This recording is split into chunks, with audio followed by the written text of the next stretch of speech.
Hello good morning. So अहिले चाहिँ म आज चाहिँ हाम्रो तिनजेबुङमा चाहिँ एउटा काइन्ड अफ ट्रेनिङ बाइबलको बारेमा छ। सो म त्यसको लागि चाहिँ जाँदैछु। आज चाहिँ म माथि ट्रेनिङ गइन लिभ लेखेर चाहिँ यता जाँदैछु। सो के कस्तो हुन्छ भिडियो म तपाईँहरूलाई देखाउनेवाला छु।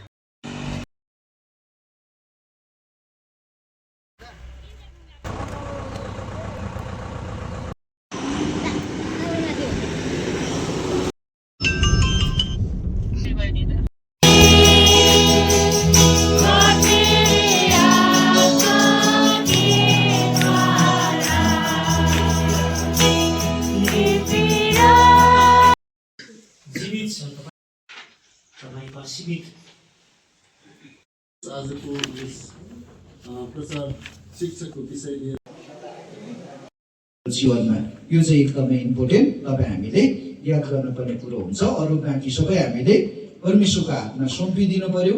परमेश्वरले नै त्यो सबै कुरो गर्नुहुन्छ। अघि मैले भने कस्तो लाग्यो तपाईँलाई आजको सेसन? एकदमै दामी हैन? धेरै कुरा सिक्नु पायो। तर तपाईँलाई त थाहा थियो त होला? थाहा थियो त भनौँ। अब धेरै अब टेवा पुगेको छ। अब मैले त सोचेको जस्तै अब यसरी होला जस्तो लाग्थ्यो त ठिक्कै पुग्यो क्या। Okay the and is here. So अहिले चाहिँ भने सेवा सकेर आएँ। मैले तपाईँहरूलाई थोरै क्लिप मात्रै देखाउनु पाएँ किनभने सुन्नु पनि पर्थ्यो नि त र मैले भिडियो बनाउनु पाइनँ। सो भिडियो चाहिँ के को बारेमा थियो भने तपाईँलाई म सर्टमा भन्छु।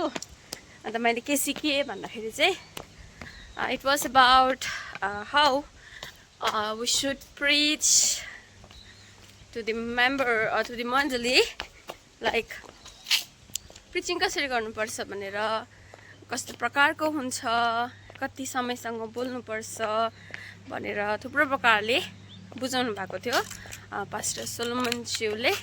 सो त्यही सिकेको थिएँ। अन्त सो अहिले चाहिँ म घर आइपुगेछु। यो चाहिँ स्कुल छ। यति नै भिडियो चाहिँ बाई बाई।